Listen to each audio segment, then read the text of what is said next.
am writing this under an appreciable mental strain, since by tonight I shall be no more.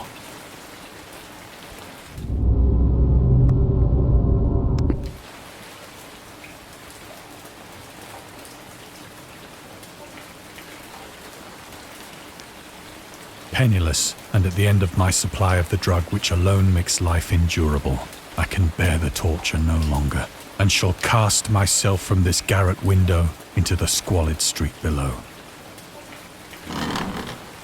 Do not think from my slavery to morphine that I am a weakling or a degenerate. When you have read these hastily scrawled pages, you may guess, though never fully realize, why it is that I must have forgetfulness or death.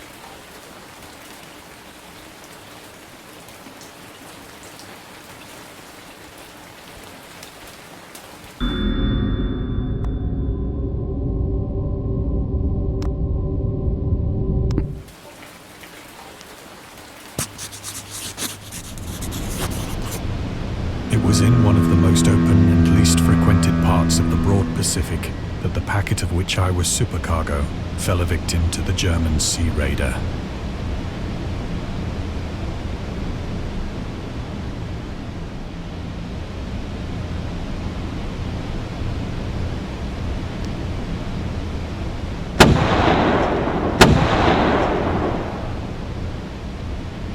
The Great War was then at its very beginning, and the ocean forces of the Hun had not completely sunk to their later degradation, so that our vessel was made a legitimate prize, whilst we of her crew were treated with all the fairness and consideration due us as naval prisoners.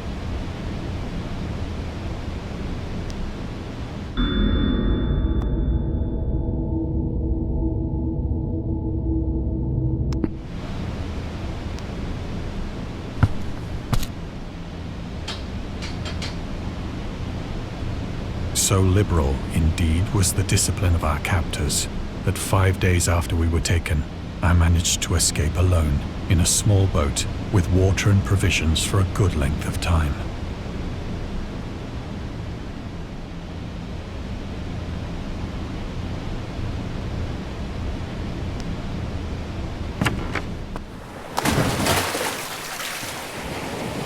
When I finally found myself adrift and free, I had but little idea of my surroundings. Never a competent navigator, I could only guess vaguely by the sun and stars that I was somewhat south of the equator.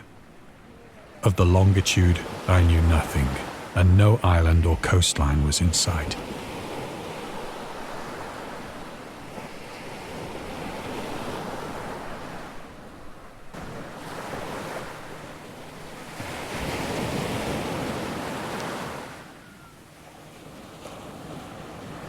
The weather kept fair, and for uncounted days I drifted aimlessly beneath the scorching sun, waiting either for some passing ship or to be cast on the shores of some habitable land.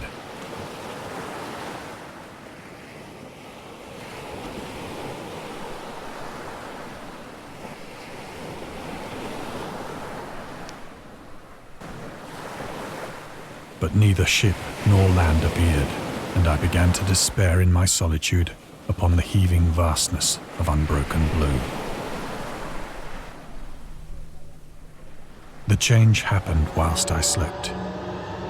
Its details I shall never know, for my slumber, though troubled and dream-infested, was continuous.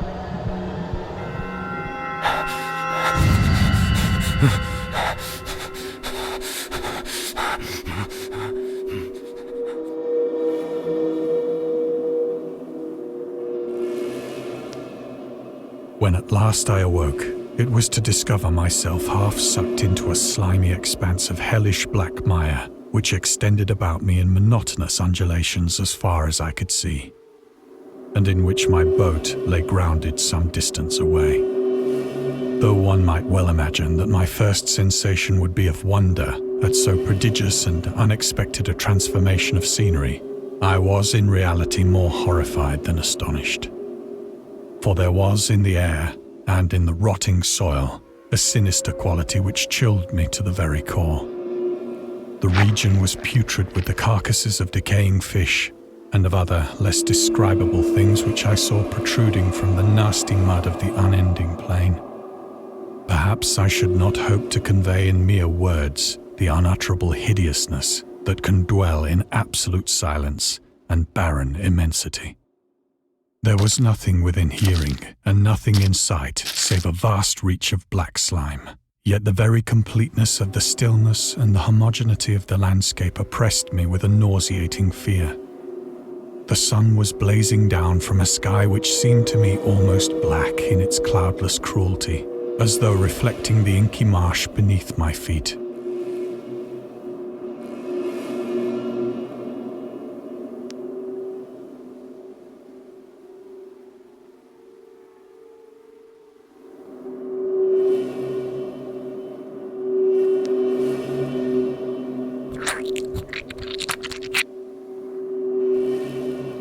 As I crawled into the stranded boat, I realized that only one theory could explain my position.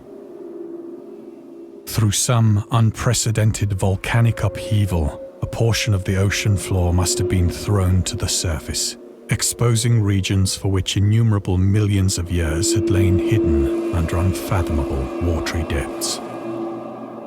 So great was the extent of the new land which had risen beneath me that I could not detect the faintest noise of the surging ocean, straining my ears as I might. Nor were there any seafowl to prey upon the dead things.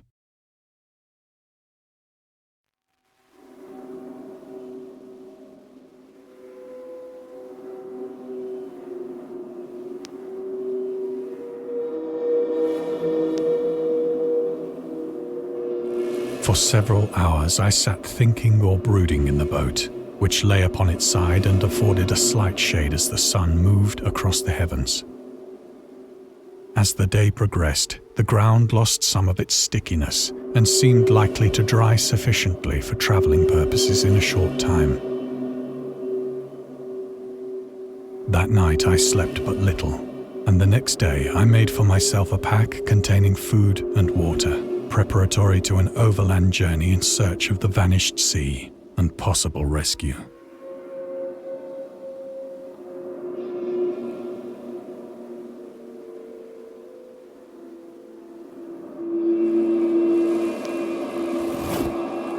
On the third morning, I found the soil dry enough to walk upon with ease.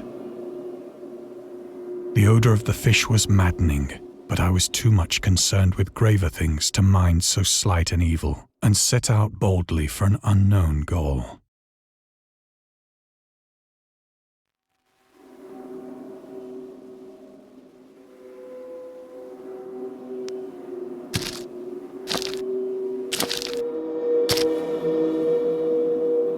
All day I forged steadily westward, guided by a faraway hummock which rose higher than any other elevation on the rolling desert.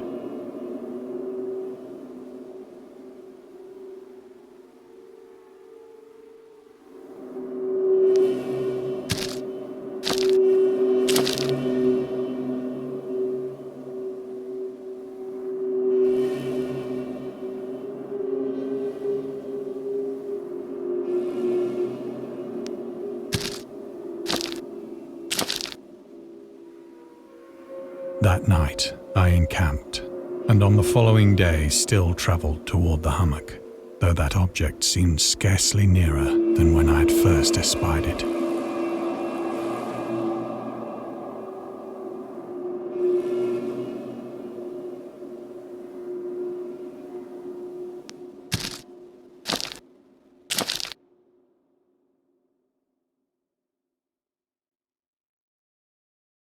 By the fourth evening, I attained the base of the mound, which turned out to be much higher than it had appeared from a distance. An intervening valley setting it out in sharper relief from the general surface. Too weary to ascend, I slept in the shadow of the hill. I know not why my dreams were so wild that night, but ere the waning and fantastically gibbous moon had risen far above the eastern plain, I was awake in a cold perspiration, determined to sleep no more. Such visions as I had experienced were too much for me to endure again. And in the glow of the moon I saw how unwise I had been to travel by day. Without the glare of the parching sun, my journey would have cost me less energy. Indeed, I now felt quite able to perform the ascent which had deterred me at sunset. Picking up my pack, I started for the crest of the eminence.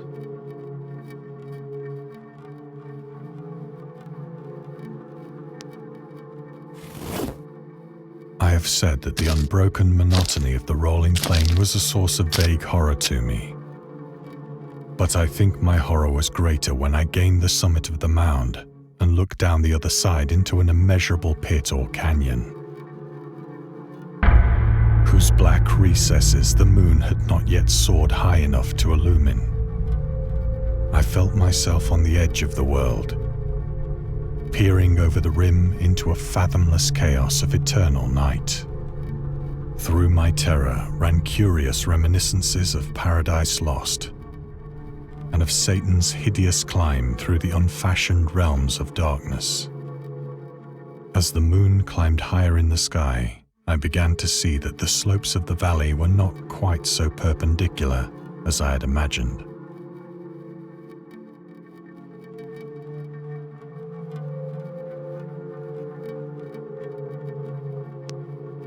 Ledges and outcroppings of rock afforded fairly easy footholds for a descent, whilst after a drop of only a few hundred feet, the declivity became very gradual.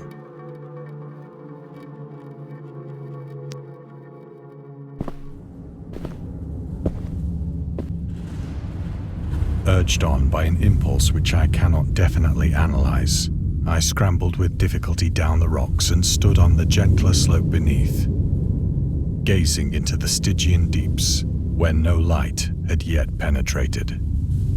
All at once, my attention was captured by a vast and singular object on the opposite slope, which rose steeply about 100 yards ahead of me.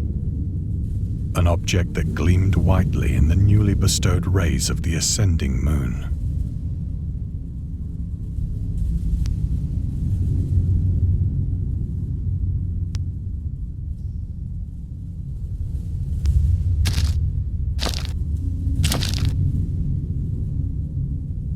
That it was merely a gigantic piece of stone, I soon assured myself. But I was conscious of a distinct impression that its contour and position were not altogether the work of nature. A closer scrutiny filled me with sensations I cannot express.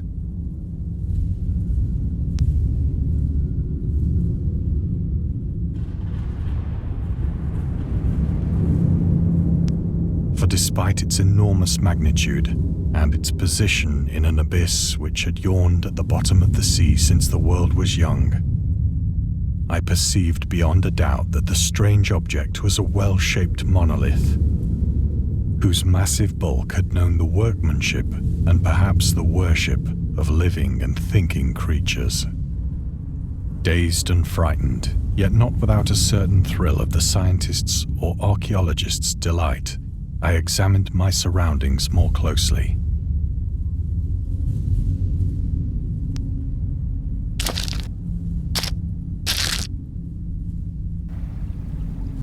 The moon, now near the zenith, shone weirdly and vividly above the towering steeps that hemmed in the chasm, and revealed the fact that a far-flung body of water flowed at the bottom, winding out of sight in both directions and almost lapping my feet as I stood on the slope.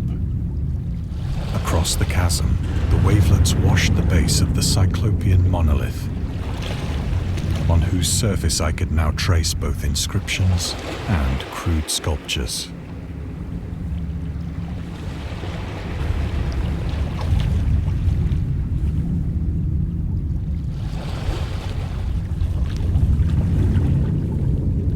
The writing was in a system of hieroglyphics unknown to me and unlike anything I had ever seen in books, consisting for the most part of conventionalized aquatic symbols such as fishes, eels, octopi, crustaceans, mollusks, whales, and the like. Several characters obviously represented marine things which are unknown to the modern world, but whose decomposing forms I had observed on the ocean-risen plain. It was the pictorial carving, however, that did most to hold me spellbound.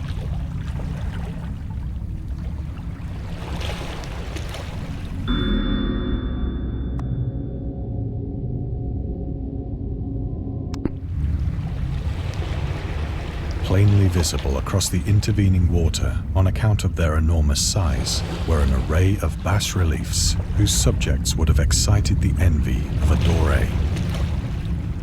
I think that these things were supposed to depict men, at least a certain sort of men, though the creatures were shown disporting like fishes in the waters of some marine grotto, or paying homage at some monolithic shrine which appeared to be under the waves as well. Of their faces and forms I dare not speak in detail, for the mere remembrance makes me grow faint. Grotesque beyond the imagination of a Poe or a Bulwer. They were damnably human in general outline, despite webbed hands and feet, shockingly wide and flabby lips, glassy, bulging eyes, and other features less pleasant to recall. Curiously enough, they seem to have been chiseled badly out of proportion with their scenic background. For one of the creatures was shown in the act of killing a whale, represented as but little larger than himself. I remarked, as I say, their grotesqueness and strange size, but in a moment decided that they were merely the imaginary gods of some primitive fishing or seafaring tribe. Some tribe whose last descendant had perished eras before the first ancestor of the Piltdown or Neanderthal man was born.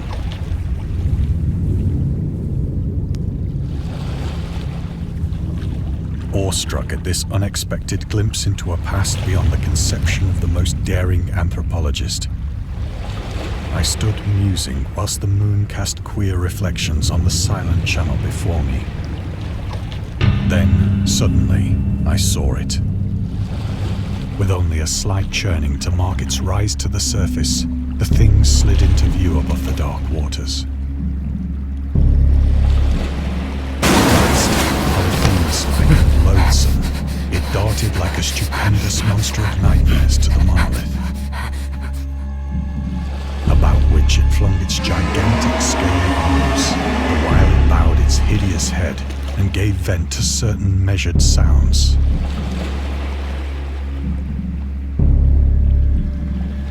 I think I went mad then. Of my frantic ascent of the slope and cliff, and of my delirious journey back to the stranded boat, I remember little.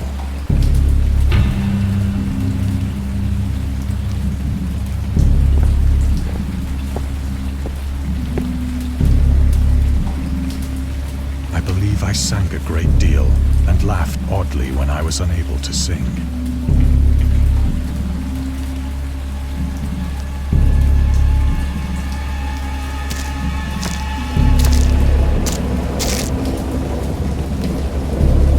I have indistinct recollections of a great storm sometime after I reached the boat. At any rate, I know that I heard pearls of thunder and other tones which nature utters only in her wildest moods.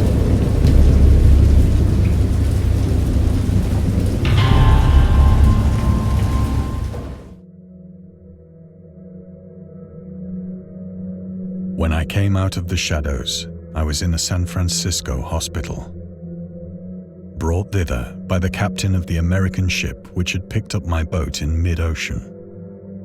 In my delirium, I had said much, but found that my words had been given scant attention. Of any land upheaval in the Pacific, my rescuers knew nothing. Nor did I deem it necessary to insist upon a thing which I knew they could not believe.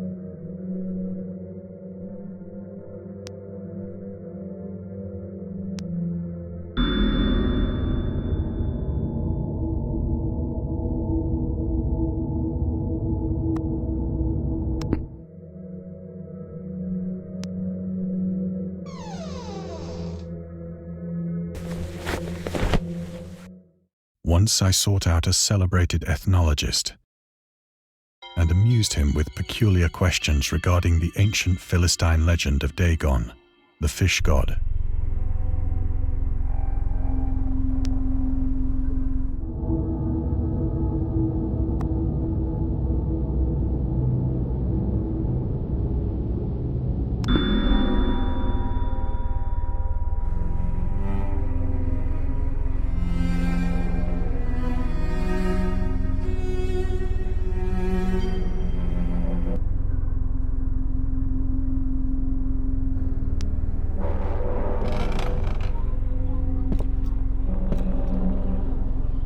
But soon perceiving that he was hopelessly conventional, I did not press my inquiries.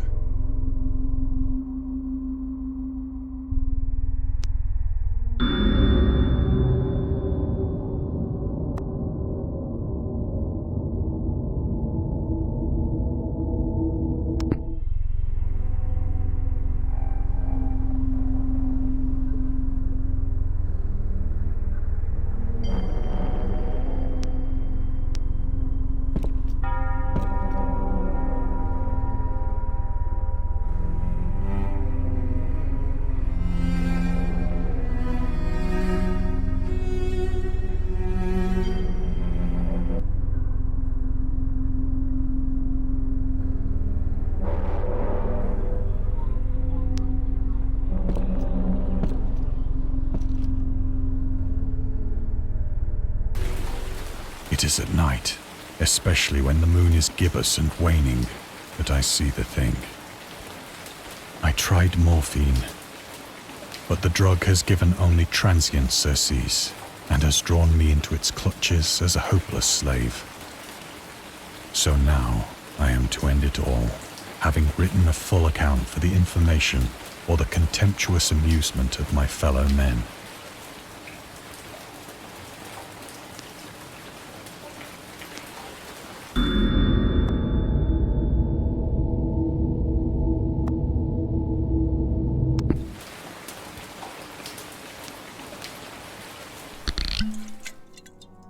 Often, I ask myself if it could not all have been a pure phantasm. A mere freak of fever as I lay sun-stricken and raving in the open boat after my escape from the German man of war. This I ask myself, but ever does there come before me a hideously vivid vision in reply. I cannot think of the deep sea without shuddering at the nameless things that may at this very moment be crawling and floundering on its slimy bed, worshipping their ancient stone idols and carving their own detestable likenesses on submarine obelisks of water-soaked granite. I dream of a day when they may rise above the billows to drag down into their reeking talons the remnants of puny, war-exhausted mankind. Of a day when the land shall sink and the dark ocean shall ascend amidst universal pandemonium.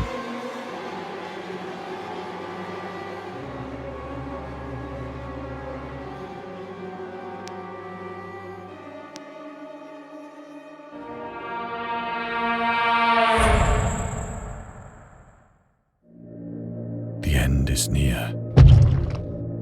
I hear a noise at the door, as of some immense slippery body lumbering against it.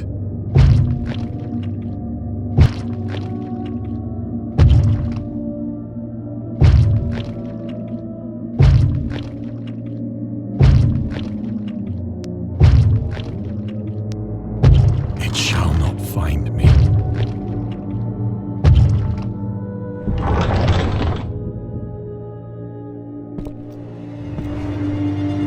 God, that hand!